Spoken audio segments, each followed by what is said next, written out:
Curtis, we're down here at Mike Gibbons' place in Hull because he brought us a heavyweight to make his debut on our show a week on Saturday at the Hull City Hall. But I thought it'd be rude not to catch up with you. So a genuine character of the sport. Well, thank you. Thanks for having me. Yeah, and I've not just brought you a heavyweight, I've brought you a proper heavyweight. You know, is he going to excite us? Adrian's a quiet, shy kid, but this kid's a special talent. You know, I can't wait. And it's crazy really, because when I see people like yourself, when I was watching you interview Adrian, and you're like looking at 2 amateur fights, only 18, it's a bit like, oof, are you sure? If we have this conversation on the 5th of November, you'll know why this kid's turning pro. So you're going to bring fireworks a day early? He's a special talent, yeah.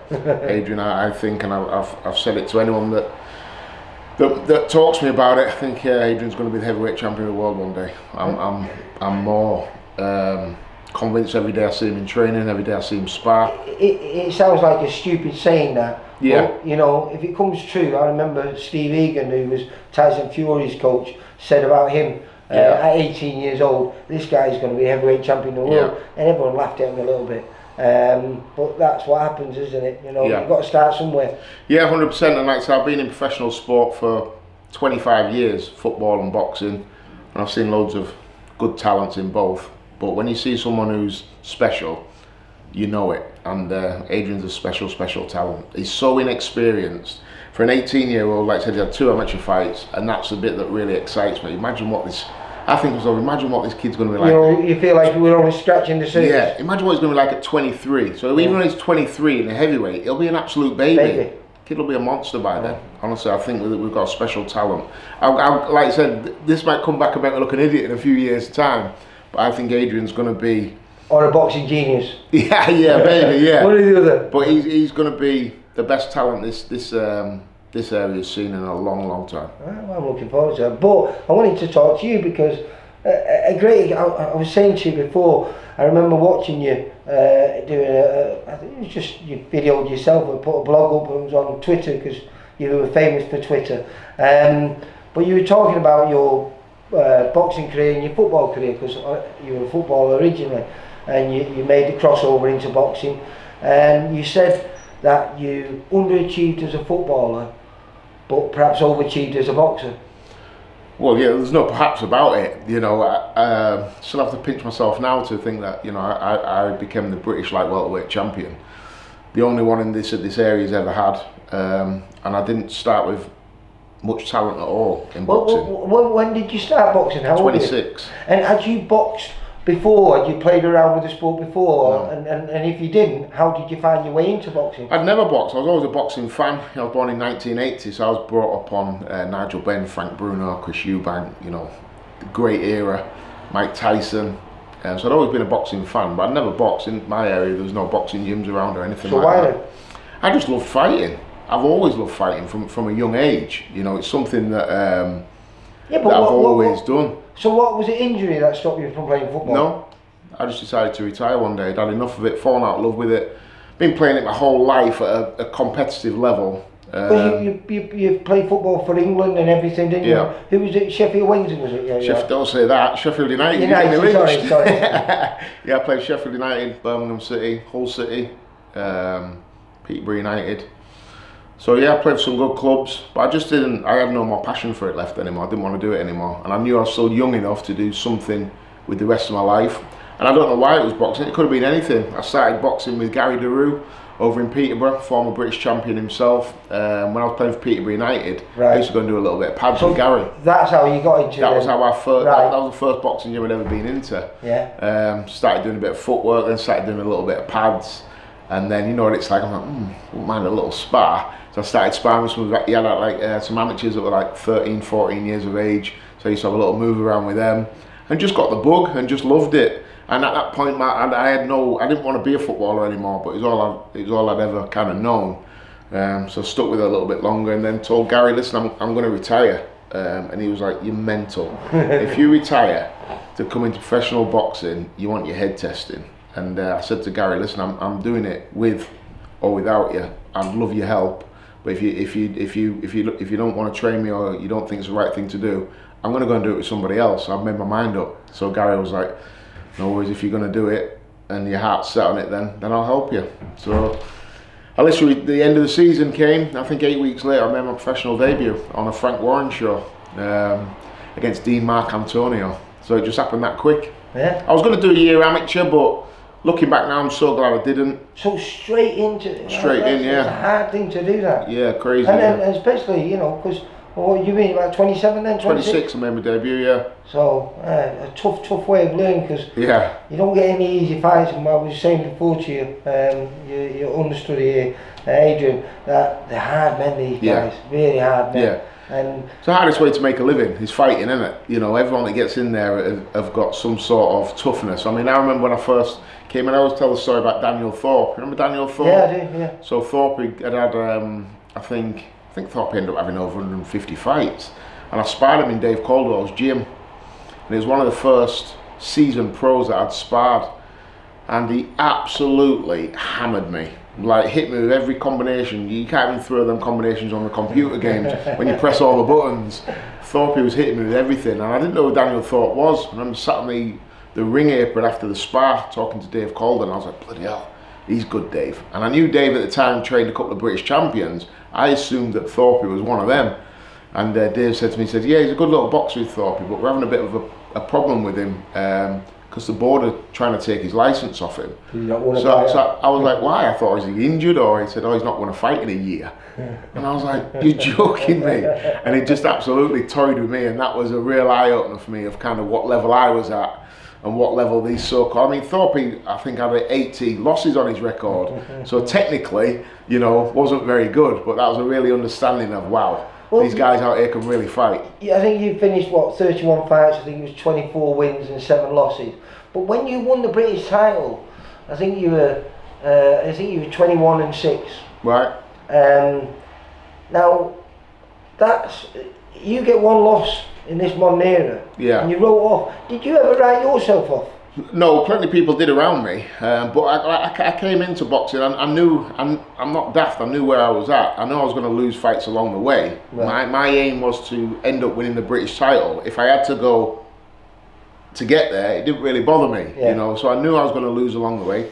You know, I boxed people like Frankie Gavin, who was an amateur superstar, so I wasn't daft enough to think, oh, this is going to be easy. I knew it was going to be hard, and you know, I wanted to just show a bit of dedication and determination. One of your losses was to a VIP fighter. It was for the English title. You fought Shane Singleton. Yeah. And it was very close, wasn't it? It was a split decision. I think one judge. I don't know if it was very close, to be honest. I don't know. I've never seen. I think Boxing News had me winning 8 rounds to 2. Yeah. And the commentator that night was Jamie Moore. He had me winning 9 rounds to 1. So to lose on a split decision was definitely a bitter pill to swallow. Was it? So when you say it was close, yeah, on paper it was, but I felt like I won the fight comfortably. Yeah. So, but that'll give you encouragement for going forward, wasn't it? Yeah. And you picked up a couple of more losses, but then I presume Darryl Hamilton, who you beat, I think he just won the title. You fought him for his title. He beat Ashley Theophane, hadn't he? Yeah, so he beat Ashley and he defended it twice. Yeah. And he needed to defend it one more time to win it outright. And Eddie Hearn had signed him, and then Eddie Hearn went and signed Luke Campbell, who's obviously based in Hull. So they're looking to bring Darren Hamilton over to Hull to win the title one more time, to get to win it outright, and they'd already arranged for him to fight for the European title after. So they wanted somebody local to help fill the show, to sell tickets. So I'm sat on my sofa one day and I got the call. So, you know, a little bit of luck, but I had a lot of bad luck along the way as well. So that was my time, and I kind of knew that. And I've got no shame in admitting this, if I boxed Darren 100 times, you know, 99 times he'd beat me. There's not many things I did better than Darren Hamilton, but I knew this was my one night, that it was, if I was at my very, very best, I could pull it off. You was going to be hard to beat on that night. I knew, yeah, and I thought that way, you know, I gave it absolutely everything, and managed to win a tight split decision and become the British champion. How good did that feel, mate? Amazing. Amazing, because the reason that I was so determined to win the British title is when I was training with Gary Daru, whenever you've seen Gary Daru's name in the paper, it was always Gary Daru, former British champion. Yeah. It's something that stays with you forever. Yeah, and even when my name comes, Curtis Woodhouse, former British champion. So I knew it was something that would stay with me forever, you know, and they'll talk about it when I'm dead. You know, I'm the only person from East Yorkshire to ever win a British title, which is crazy. Look at all the great fighters that have come out of Hull. Yeah. No one's ever won the British title, so I knew by winning it, whenever anyone else goes on to win it, they'll have to always refer to who was the first guy to win it, and that's me. And when I look at the name of the British champions in the light welterweight division, my name just stands out like a sore thumb, because there's some great fighters that have won that title, like Ricky Hatton's on there, and some Junior Witter, some cracking fighters that have gone on then to dominate at world level. And then you just look down and you're like, oh my God. Do you think your footballing helped you? Because, you know, you got to admit that coming from football, you've got that fitness that you get from football actually can transfer well into boxing. Well, it's a different fitness. You know, when I first started boxing, I did a 4-2s for my first 3 or 4 fights. Yeah. And I literally, after the fights, I'd be breathing out my ass. I couldn't hardly breathe. I was absolutely shattered. But that's just adrenaline. But once you learn to control the adrenaline, and releasing it slowly, that fitness. I remember speaking to Mashu, who won the Commonwealth. You know, Sean Dodd. He won the Commonwealth, and he came from a footballing background. Right. Obviously not at your level, but that was his first love. And he said the fitness that he got from that really helped him in boxing. Yeah, I think football helped me regarding dealing with occasions. So if I was to go and box where in front of 20,000 people, it wasn't, I wouldn't be like, oh my God, look at all these people. I've been doing that week in, week out. And so it wasn't something that ever got my heart rate up. It was just business as usual. So I was used to having to perform from 16 years of age all the way up till 36 when I retired from football. I'd been performing in an arena, whether it be football or boxing. So that was something that helped. Yeah, it must do. But an amazing achievement, like I say, to come from one sport so late in life to a new sport, and such a tough sport as well. With no amateur player. I mean, a lot of people who do it, like we've got a kid called Paddy Lacey. Paddy was a good footballer, and he just won on the big show with the first round stoppage last weekend. But you know, I think he had 16 amateur fights. You know, he didn't step into this game blindly. And I probably sparred 16 rounds in my whole life before I made my debut. But did that work in your favour? Because you went into the boxing game actually not knowing really how tough it was. Yeah, and also, it might have scared a lot of people off. Yeah, well, I always thought, shall I do a year amateur? But if I'd have gone an amateur with my style, I probably wouldn't have won a fight. So then it had made me think, you know what, I'd probably not bother. So sometimes ignorance is bliss, isn't it? So before I knew it, you're on in 2 minutes, the whip's knocking on my door, I'm like, oh shit. And before I knew it, I was fighting. So sometimes that helps, doesn't it? You haven't got time to overthink it, second guess it. I'm in, the bell's ringing and punches are whizzing past my ears. I think early next year, it'll be 10 years crazy. To the day that you won the British title. Has that gone quick? Seems like yesterday. I remember every second of every round of it, yeah. Great night and something I'll never forget. And yeah, like I said, something that's in the history books, and yeah, whenever it's referenced or whenever someone who's played football and tries to be boxing, my name's always the first one to come up. So something I'm proud about. Yeah, rightly so. Well, listen, I'm looking forward to seeing you a week on Saturday. Hopefully you'll be celebrating with Adrian and celebrating his first win. And hopefully producing him to be at least a British champion. Yeah, can't wait. Mega excited to unleash him. You know, he can show the world what he's all about. Rather than me telling everyone, he can go and show it. Right, well, I look forward to watching that and filming it. And I think we might even be going live on VIP TV. Oh, brilliant. If people subscribe to the channel, they'll get notified when we go live, and then they can watch it if they haven't bought a ticket. Awesome. Curtis, take care, mate. My pleasure. Bye. Thanks.